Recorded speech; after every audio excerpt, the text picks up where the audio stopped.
chapters 12 through 16. A couple of very interesting questions that we can make direct application to our day and time. The first one involves chapter 12 of Jeremiah, verses 1 and 2 and 14. If we could get a volunteer. Chapter 12, 1 and 2, Brother Jones, and maybe someone else can read verse 14 of that chapter. Let's see, Sister Alisea, please. You are righteous, O Jehovah, when I make my complaint to you, when I speak about matters of justice with you. But why is the way of wicked ones successful, and why the treacherous unworried? You planted them, and they have taken root. They have grown and produced fruit. You are on their lips, but far away from their innermost thoughts. Okay, thank you. And verse 14. This is what Jehovah says against all my wicked neighbors who are touching the inheritance that I caused my people Israel to possess. Here I am, uprooting them from their land, and I will uproot the house of Judah from among them. Okay, thank you. So, what was Jeremiah's question, and what was Jehovah's answer? Sister Fernord? Well, Jeremiah observed that the wicked was succeeding, so he asked, "Where's Jehovah?" And Jehovah answered by assuring him that he would uproot the wicked. Okay, so that was the question, that was the answer. Now, was Jeremiah's question questioning Jehovah's righteousness?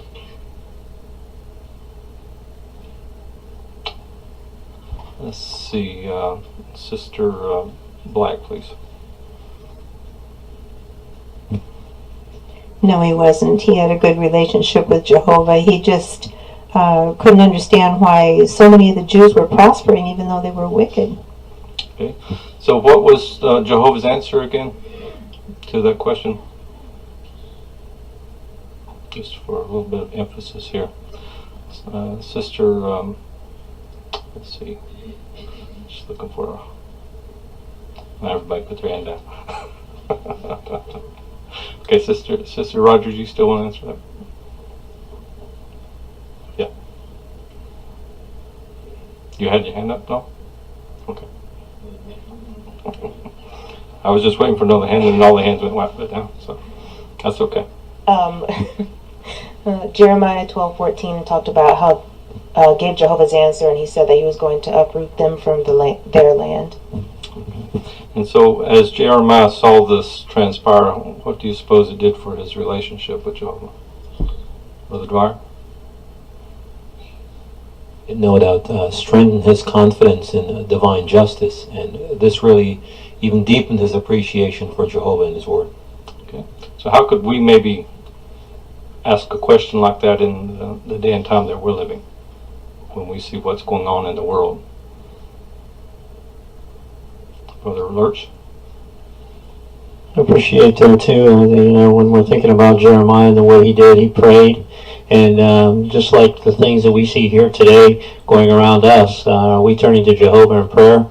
I appreciate the way the Jeremiah book brought that out at that last paragraph, that he expressed himself to his father, and that really gave him comfort, and that showed Jehovah how much Jeremiah really appreciated the comfort he could get from his father.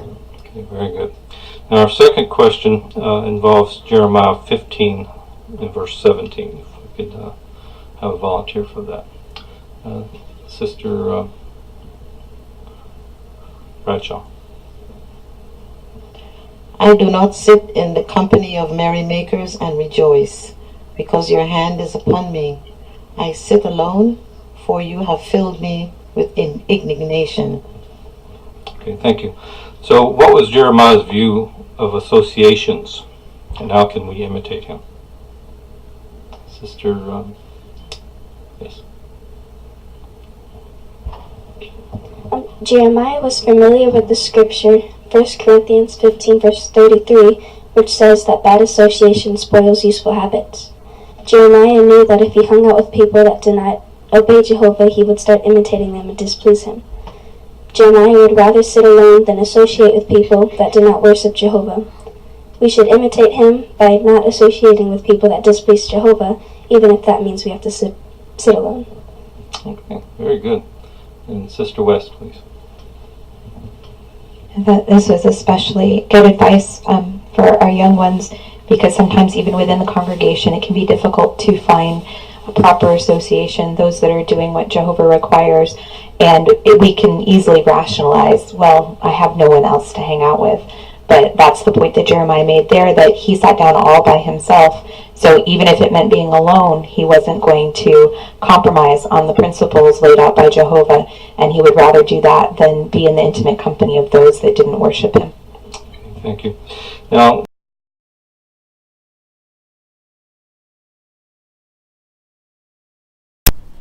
hello everyone, welcome to my place. The video y'all got done just watching, I hope some of y'all got the punchline on this talk. I did. Jeremiah was, what they was talking about, was complaining that the Jewish people, the wicked Jewish people, was living a better life than he was. And he was good, he knew God, but the wicked Jews, they was doing better. We know by the Bible that what happened to these people when they kept breaking God's commandment by serving false gods, and they was exiled out of their homeland. Second part was talked about Jeremiah was good, but he didn't want to sit with the wicked Jews because he knew that by sitting by them, their wickedness could rub off on him. Well, here's the news. When people come out of what Jehovah's Witnesses call the world, and when they rub shoulders with Jehovah's Witnesses, they gradually become evil. It's not intentionally, but it's gradually, because they're going into a slow time frame of being brainwashed, be filled of hatred and everything. We know. We was Jehovah's Witnesses. Now, when you hear this little girl, for what she was making her comment, that she rather sit by herself than sit with any children that's just talking about whatever children's talking about. She rather sit there by herself to be infested, these children. But the problem is, I feel sorry for the children that who would come up to this Jehovah's Witness and start at least hearing her belief system and get them indoctrinated in Watchtower's false teaching. Those are the ones that we need to look out for, the Jehovah's Witnesses. And going back to the other part of Jeremiah, with Jehovah's Witnesses, the reason why you are poor is because you listen to Watchtower when they tell you do not get better education. Get yourself a small job, go out and do your preaching work. That's where your education is. How dead wrong people are believe in that, because people, when you put faith in a false religion, and we know for a fact it's a dangerous cult, you're giving up so much goodness and ability that will help you to find a better job, to have a better life, by not joining this dangerous religion. So while you're giving up things to become a Jehovah's Witness, and you expect that things are going to be coming back to you, it's not going to happen. Unless you get into scams with different kingdom halls, scamming them, their people out of money. So it's terrible how they use Jeremiah again to teach young children to be alone. But it's okay to be alone by not being with your friends, your classmates and all that. And you go to the kingdom hall, go out and field service with an elder who supposed to be no part of the world, who's supposed to be like a father, an uncle, a friend, a shepherd, and he's taking you and molesting you. How can you call the world evil when you got so much evil in your own religion? People, we do these videos because we want to get our friends, families out of this false cult.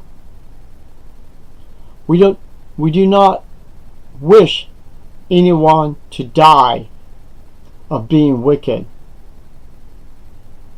Now I may have a couple comments saying, well, Jerry, you don't know what you're saying. Well, all I got to say is I have time on my side. I'm already out. How much time do you have, people? The ones who defend Jehovah's Witnesses, the ones who are Jehovah's Witnesses, and believe that the government body is aspire, chosen, and they are the faithful slaves to rescue Jehovah's Witnesses to go on the other side of this wicked world to paradise. It's not going to happen. It's not going to. People like me have lost so much, and there was more people have lost a lot more than I have lost. And I feel sorry for them. When people is committing suicide because of this religion, then it is a cult. People, it's time to realize these talks is to brainwash you, to control you, until you realize something is wrong.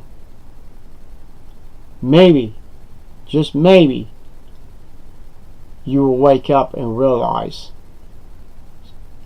I need to get out. So, choice is yours. We made our choice. We choose to follow Christ, while the rest of you is serving Satan, the devil, and his